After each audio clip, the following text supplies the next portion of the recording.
기도하겠습니다. 하나님 아버지, 하나님의 은혜 가운데 새 하루를 시작합니다. 거룩한 주일을 특별히 어버이 주일로 온 성도들이 함께 감사함으로 예배하게 하시고 또 사랑으로 교제하게 하신 후에 또 지난 밤을 하나님의 평강 가운데에 지나게 하시고 이 한 주간을 이와 같은 소망과 기쁨을 가지고 시작하게 하심을 감사드립니다. 저희가 한편으로 보면 염려하고 근심할 일들이 저희 앞에 펼쳐져 있을 때가 많습니다. 어쩌면 늘 있을 것이고 또 너무나 많아서 부질없는 염려까지도 안고 살아갈 때가 참 많이 있습니다. 하오나 믿음의 눈을 열어서 주님이 보게 하시는 것을 봄으로써 허탄한 것들로 저희의 마음을 쏟아버리는 일이 없게 하여 주시기를 이 시간 간절히 기도드립니다.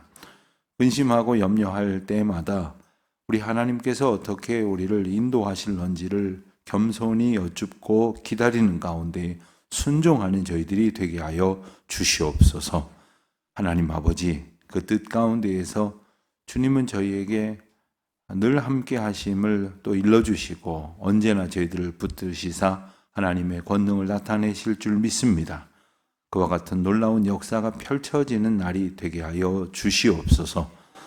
하나님께서 저희들을 때로는 문제 앞에서 맞서 싸우게 하시고 또 기다리게 하시고 또 때로는 그 길을 에둘러 돌아가게 하심으로 저희가 그 가운데에서 하나님께서 때마다 일마다 알게 하시는 그 뜻을 헤아리게 하시온즉 오늘도 그러한 날이 되게 하여 주시사 주 뜻 깨달아가는 기쁨으로 충만한 날이 되게 하여 주시옵소서.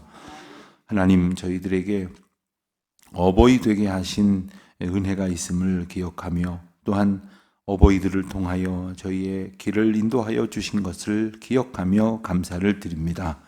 특별히 가정의 의미가 많이 퇴색되고 또 변질된 이 시대에 또 사랑하는 부모님들과 또한 자녀들을 사랑하는 일이 하나님께서 주신 것이 아니라 자기 마음대로 자기 소견에 옳은 대로 행하는 그러한 세대 속에서 겸손히 주님 앞에 기도함으로 의지하여 마땅한 자녀된 본분을 또 부모된 사명을 잘 감당하는 우리 모든 교우가 되게 하여 주시기를 기도드립니다. 하나님 아버지, 특별히 저희의 자녀들을 주님 앞에 맡겨드립니다. 저희가 자녀들을 양육한다고 합니다마는 시간이 지날수록 우리 자녀들 앞에 정말 저희들이 좋은 모습, 복된 모습, 또 믿음으로 하나님 앞에 온전히 살아가는 모습만을 보이지 못하고 또한 오히려 저들을 믿음의 길에서 잘 인도하지 못하는 부족함이 저희들에게 너무나도 많은즉 주님, 저희 모든 이 땅의 어버이들을 또 부모들을 또 믿음의 선진들을 하나님의 장중에 붙들어 주시사 마땅한 믿음의 길로 앞서 걸어가게 하시고 또한 우리에게 맡겨주신 자녀손들과 믿음의 후대를 잘 이끌어갈 수 있도록 저희들에게 힘과 능력을 덧입혀 주시옵소서. 하나님, 한 주간을 시작하면서 또 여러 가지 저희들 앞에 있는 사명을 생각하게 됩니다. 무엇보다도 믿음의 사람으로 살게 하셨고 또 때를 얻든지 못 얻든지 귀한 사랑을 나누며 복음으로 증거하며 또한 이웃에게 전도하며 사랑을 실천하며 살게 하신 것을 가장 큰 기쁨과 감격으로 누리게 하여 주셨사온즉 이 하루가 그런 날이 되게 하시고 이 한 주간이 그러한 날들로 채워지게 하여 주시기를 간절히 기도드립니다. 하나님, 우리 성도님들 중에서 여러 가지 육신의 질고로 인하여 고통하는 분들이 계십니다. 하나님, 견딜 수 있도록 하나님께서 힘주시기를 간절히 기도하오며 또한 저희가 치료받을 수 있는 여건을 주님께서 마련하여 주시고 또 너무나 고통스럽지 않도록 하나님께서 저희들에게 마땅한 주님의 길을 인도하여 주시기를 간절히 기도드립니다. 하나님께서 저희로 연약할 때에 강하신 주님을 의지하게 하셨사온즉 믿음으로 주님 앞에 간구할 때에 주여 들으시고 고쳐주시사 나음을 입은 감격으로 남은 평생의 삶을 살아가는 저희들이 다 되게 하여 주시옵소서. 이 아침도 오직 주님의 말씀, 주님의 인도하심만을 간절히 사모하오며 이 모든 말씀 우리 주 예수 그리스도의 이름으로 기도드립니다. 아멘. 민수기 22장 말씀을 보겠습니다. 민수기 22장 1절로 14절까지 말씀 우리 다 같이 한 목소리로 봉독하겠습니다. 이스라엘 자손이 또 길을 떠나 모압 평지에 진을 쳤으니 요단 건너편 곧 여리고 맞은편이었더라. 십볼의 아들 발락이 이스라엘 왕이 행한 모든 일을 보았으므로 모압이 심히 두려워하였으니 이스라엘 백성이 많음으로 말미암아 모압이 이스라엘 자손 때문에 번민하더라. 미디안 장로들에게 이르되 이제 이 무리가 소의 아치를 풀을 뜯어먹음으로 우리 사방에 있는 것을 다 뜯어먹으리로다 하니 그때에 십볼의 아들 발락이 모압 왕이었더라.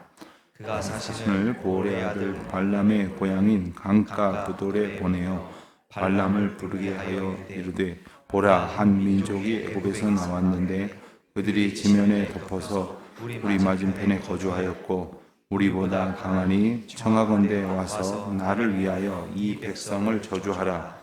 내가 혹 그들을 쳐서 이겨 이 땅에서 몰아내리라. 그대가 복을 비는 자는 복을 받고 저주하는 자는 저주를 받을 줄을 내가 알미니라. 모압 장로들과 미디안 장로들이 손에 복채를 가지고 떠나 발람에게 이르러 발락의 말을 그에게 전하매 발락이 그들에게 이르되 이 밤에 여기서 유숙하라. 여호와께서 내게 이르시는 대로 너희에게 대답하리라. 모압 귀족들이 발람에게서 유숙하니라. 하나님이 발람에게 임하여 말씀하시되 너와 함께 있는 이 사람들이 누구냐?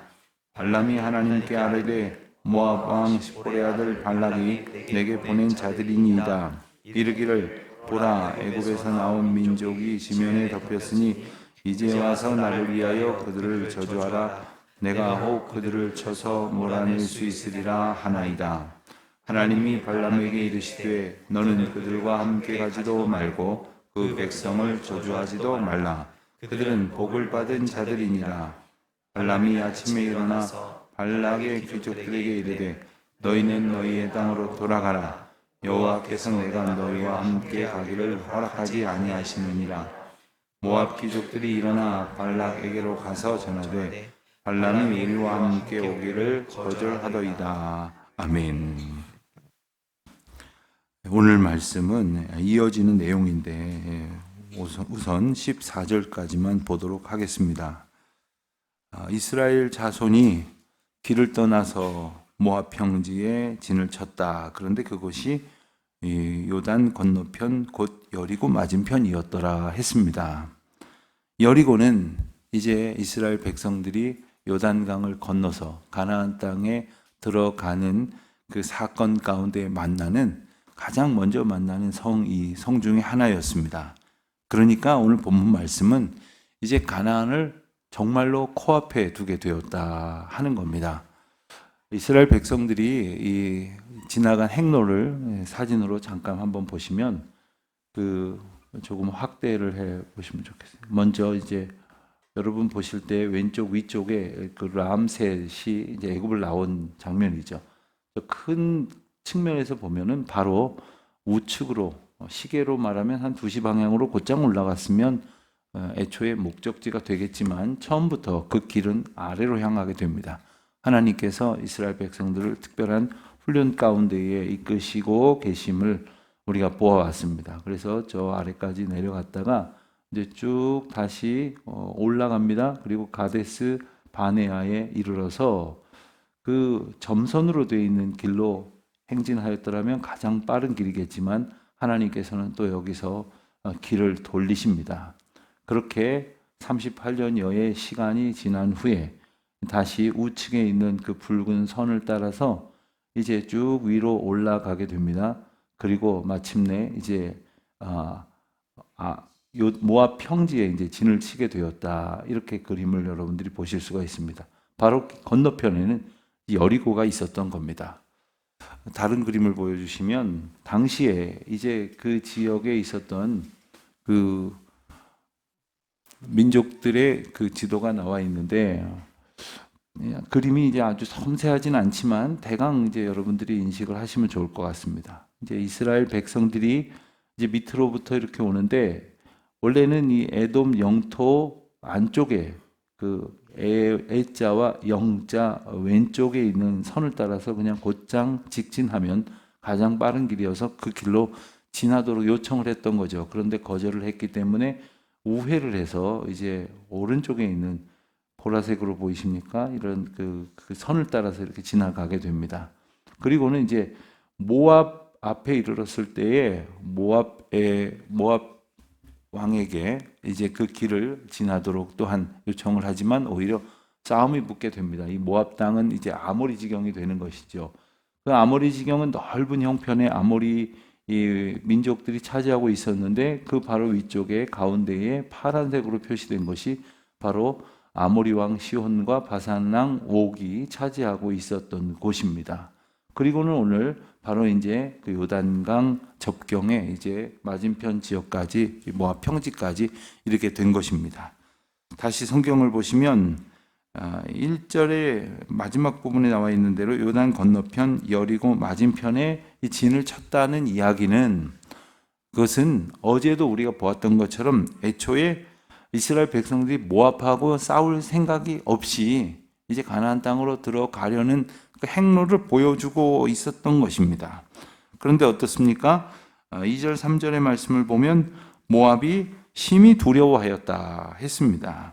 그래서 심히 두려워한 일로 인해서 번민하게 되었다고 했습니다. 오늘 말씀은 그들의 그 번민으로부터 비롯된 사건입니다. 그런데 모압이 왜 이스라엘을 심히 두려워했느냐?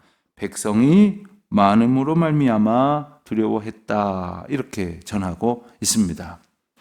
사실 이것이 전형적인 세상의 시각입니다. 뭐가 좀 많으면 부러워하거나 두려워하거나, 여러분 내가 뭘 잘못한 것도 없는데 뭘 많이 가진 사람 앞에서 위축이 됩니까? 그러면 그 많이 가진 그 상대방의 무언가가 내게 부담이 되는 겁니다. 혹은 내게 두려움이 되는 겁니다. 내게 부러움을 넘어서서 어떤 나를 위축시키는 그런 이유가 되는 겁니다. 그러나 우리가 객관적으로 보면 그게 그럴 만한 일이냐 하는 거죠. 여러분 누가 뭘 많이 가지고 있다고 해서 부러우십니까?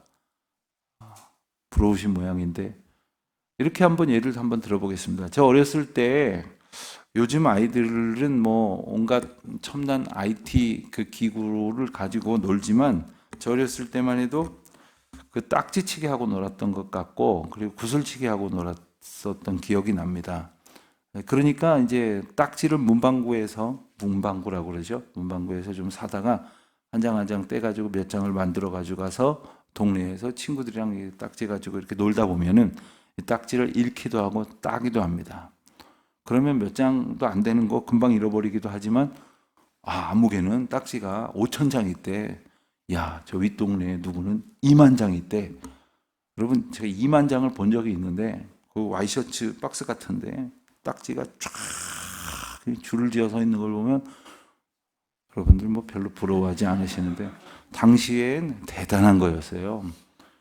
구슬치기에 또 왕자가 하나 있었는데 그 친구는 구슬이 거의 무슨 보자기 같은 바구니에 그냥 가득했어요. 그걸 들고 다닐 수 없어. 저걸 들고 다닐 수도 없어서 그냥 주머니에 조금 가지고 나와서 놀았는데 그때는 그게 좀 부러웠기도 했던 것 같아요. 그러나 지금 한번 생각을 해보십시다. 어느 집에 어떤 아이가 딱지 2만 장 가지고 있다고 해서 여러분들이 부럽습니까? 심지어 두렵습니까? 그런데 지금 하나님께서 주시는 은혜와 복과 하나님의 통치 원리를 알지 못하면 그런 일을 벌이게 되는 겁니다. 그래서 그것을 부러워하다 못해서 그것을 추종하게 되고 추앙하게 되고 그것에 갇히게 되는 겁니다. 없다고 비관하게 되는 겁니다. 있다고 부러워하다 못해 두려워하게 되는 겁니다. 물론 사람이 많다는 것은 뭐 딱지치기 하는 거하고는 비교할 수 없는 문제입니다만은 사람이 많다는 것을 넘어서는 그 사건의 본질을 볼 수 없는, 하나님께서 어떻게 이 모든 상황을 이끌어 가시는지를 전혀 알지 못하는 모압 왕 발락은 아주 특별한 반응을 보입니다. 4절에 보니까 미디안 장로들에게 말을 합니다. 이스라엘 백성들의 무리가 소가 밭에 풀을 뜯어먹음 같이 다 뜯어먹게 생겼다 하면서 걱정을 합니다. 미디안 장로들은 누구냐 하면 당시에 이 넓게 퍼져 있는 또 하나의 부류였습니다. 보통 이제 한 지역을 차지하고 있는 부족들이 있는 반면에 흩어져서, 물론 근거지가 전혀 없는 것은 아니지만 흩어져서 주로 살아가는 부족들도 있었습니다. 사실 미디안은 거슬러 올라가면 아브라함의 후처인 그두라의 자손 중에 한 혈통이 됩니다. 그러니까 거슬러 올라가면 이스라엘 백성들과 먼 친척이라고 할 수 있습니다만은 그들은 애초부터 이스라엘 백성들과 우호적으로 대하지는 않았습니다. 그들은 주로 목축을 했고, 그리고 상업으로 흩어진 채로 그렇게 살던 사람들이었습니다. 그런데 그렇게 흩어져서 살다 보면은 발달하는 것이 하나 있습니다. 그것은 사방의 정보를 이제 가질 수 있는 그런 능력이 생기는 것이고, 그래서 모압 왕 발락은 미디안 장로들과 아마 의논을 했던 것 같습니다. 그리고는 택한 방법이 뭐냐 하면 사신을 부돌이라는 곳에 보내서 발람을 불러옵니다. 발람은 누구냐 하면 이방의 점술사였습니다. 이방의 술사인 발람은 아마도 이제 용한 사람으로 소문이 났던 것 같습니다. 그래서 부돌은 어디냐 하면 이제 모압 왕이 있었던 곳을 기준으로 하면 약 650km 정도 떨어져 있다고 전해집니다. 그 먼 곳에 사신을 보내가지고 그를 불러오려고 하는 겁니다. 이유가 뭡니까? 6절에 보는 것처럼 그를 청해다가 백성들을 저주해달라, 이스라엘 백성들을 저주해달라고 요청을 하려고 그를 부르려고 한다는 겁니다. 그러면서 말을 하기를 당신이 복을 빌면 복을 받을 것이고 저주를 하면 저주를 받을 줄을 내가 안다. 이렇게 그에게 그에 대한 마치 이제 신앙 고백을 하는 거죠. 당신이 이런 사람인 줄 내가 압니다. 그러니 와서 나를 도와, 우리를 도와 저 이스라엘 백성들을 저주해 주십시오 하면서 7절 말씀에 보니까 모압 장로들과 미디안 장로들이 복채를 가지고 발람에게 가서 그 말을 전했다 하는 겁니다. 여기서 나중에 보면 이 복채가 이제 관건이 되는 것을 보게 됩니다. 그가 여러 이방 신들을 의지해서 아마 점을 치고 또 정말 길흉화복을 예측할 뿐 아니라 그것을 빌어줌으로써 결국은 이제 복채를 받아서 자기 유익을 챙기고 있었던 아주 잘못된 그러한 술사라고 하는 사실을 이제 암시해 주는 거죠. 8절에 보면 발람이 그들에게 말합니다. 그 이야기를 다 듣고는 그들에게 먼 길을 왔으니까 오늘 여기서 유숙하시오. 내가 여호와께서 내게 이르시는 대로 내일 대답하겠습니다 하면서 이제 유숙하게 합니다. 그리고는 9절에 보니까 하나님이 발람에게 말씀을 하십니다. 어떤 분들은 보면 이방 술사, 그 거짓된 술사에게 하나님께서 말씀하시다니 이런 생각을 하기도 합니다만은 하나님께서는 모든 백성, 모든 상황 가운데 하나님의 뜻을 나타내십니다. 그런데 문제는 하나님의 뜻을 하나님의 뜻으로 받아들이지 않는 자들이 문제인 거죠. 하나님이 하나님 되심을 알지 못하면 하나님께서 계시하시는 하나님의 뜻마저도 자기의 유익을 위해서 쓰려고 합니다. 오직 하나님이 하나님 되심으로 나에게 지금도 역사하시는 분이라는 사실을 알면 하나님께서 이스라엘 백성들에게 계명을 주시고 인도하시면서 말씀하신 것처럼 나 외의 모든 것을 신으로 내 앞에 두지 않으려고 해야 될 터인데, 이 발람은 모든 잡신까지 다 이용해갖고 마치 자기의 어떤 영적인 능력을 발휘하면서 자기의 유익을 챙기는 그러한 사람이었던 것입니다. 그러면서 이제 하나님께서 말씀하시기를 이 사람이 누구냐? 하나님이 모르셔서 물으신 것이겠습니까? 발람이 그들을 어떻게 인식하고 있는지를 진술하게 하십니다. 그리고는 그들과 나눈 대화를 이제 10절과 11절에 소개를 했죠. 그러니 12절에 하나님께서 발람에게 말씀을 하십니다. 너는 그들과 함께 가지 말라. 그 백성을 저주하지도 말라. 왜냐하면 그들은 복을 받은 자들이니라. 이 얼마나 놀라운 이야기입니까? 하나님께서 이스라엘 백성들을 공증하십니다. 이스라엘 백성들이 하나님에게 어떤 존재라는 사실을 분명히 선포하십니다. 왜 발람에게 이 사실을 밝히시느냐? 사람들이 발람을 물론 우리가 보는 관점에서 잘못 알고 있었지만 특별히 오늘 본문에서 보는 것처럼 모압 왕 발락 같은 사람이나 그의 명성이 널리 알려진 것을 보면 지금까지 수많은 사람들에게서 이 발람은 하나님이나 혹은 다른 어떤 영적인 절대적 존재들과 교통하는 그런 수준의 사람으로 인식을 하고 있었어요.